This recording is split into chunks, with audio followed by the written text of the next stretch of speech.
Have you ever just stopped and asked yourself what your real duty is? I'm not talking about what society tells you or what you think you should be doing, but what that voice deep down inside knows is true. Well, today, we're diving into a really powerful essay by Mahatma Gandhi that gets right to the heart of that very question. Let's get into it. You know, Gandhi's first step isn't about going out and doing something. It's about listening. He's basically saying, hey, tune out all that noise from the world for a minute and just listen to that quiet inner compass. It's that voice that knows when you're on the right track, and it gives you a little nudge when you're not. So what's that voice telling you? What's so fascinating is he calls it a secret voice. It's not shouting, is it? It's more like a whisper.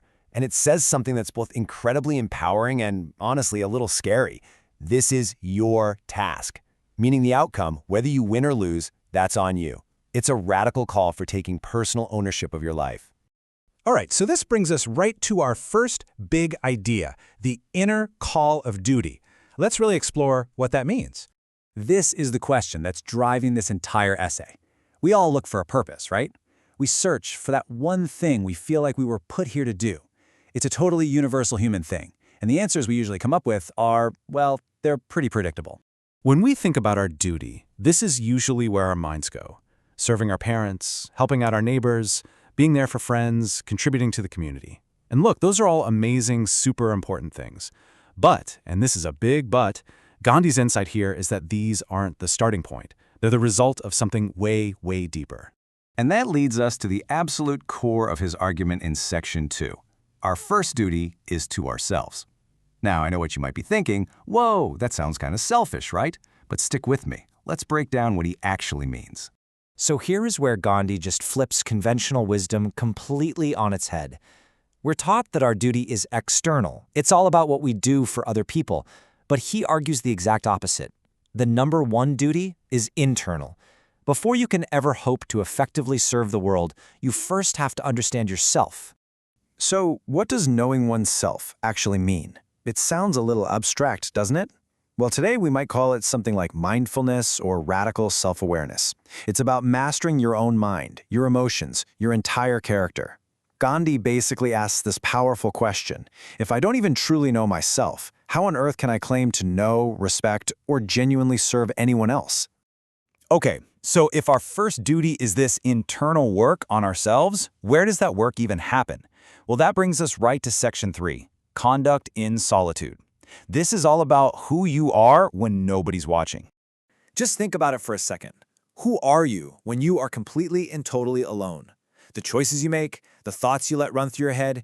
Gandhi says all of that private stuff, your inner world, has a massive effect. And here's the crucial link. That private conduct doesn't just stay private, it ripples outward. Your inner world is guaranteed to shape your outer actions. You can't fake integrity for long. Who you are in private is eventually who you become in public. The two are completely connected. And this is what he calls self-control. It's the disciplined, day in, day out inner work of mastering our impulses and keeping our minds clear. He argues this isn't about restricting yourself just for the sake of it. It's about building that strong, solid foundation you need to live a meaningful life. Okay, so now that we've established how important all this internal work is, now we can finally talk about our external purpose. Let's get into Section 4, the highest aim of life. This is where the inner and outer duties finally connect. Gandhi uses this wonderful analogy. A life without a clear aim, he says, is like a ship without a rudder. It just gets tossed around by the waves, completely directionless and lost in this huge ocean.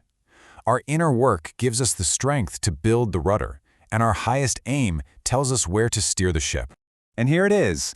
Gandhi defines our highest duty, our ultimate purpose, as serving humanity and working to make things better. But notice the order of operations here. This huge outward-facing goal is only really possible after we've fulfilled that primary duty to ourselves. In the essay, he uses this beautiful, simple analogy. He asks, how can a matchstick that has no fire light other pieces of wood? It's just such a perfect image, isn't it? The fire has to be lit inside you first. You have to become that source of inner strength and clarity, what he calls purity, before you can ever hope to ignite change in the world around you. This all brings us to our final section, and it's a big one. It completely redefines what it even means to be successful.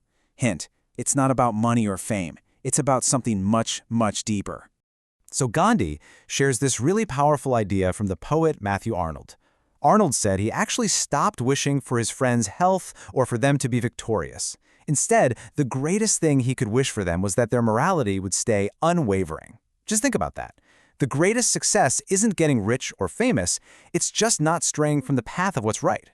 And he closes with this knockout punch from Emerson. For a person of good character, even hardship holds a kind of peace. But for someone without it, all the wealth and fame in the world will ultimately just bring misery, not only to themselves, but to everyone around them. True well-being is tied directly to your character. And so we're left with this final thought, which really gets to the very soul of Gandhi's message. After all the talk about duty and service, it all comes back to this one very personal question for you to reflect on. How unwavering is your morality?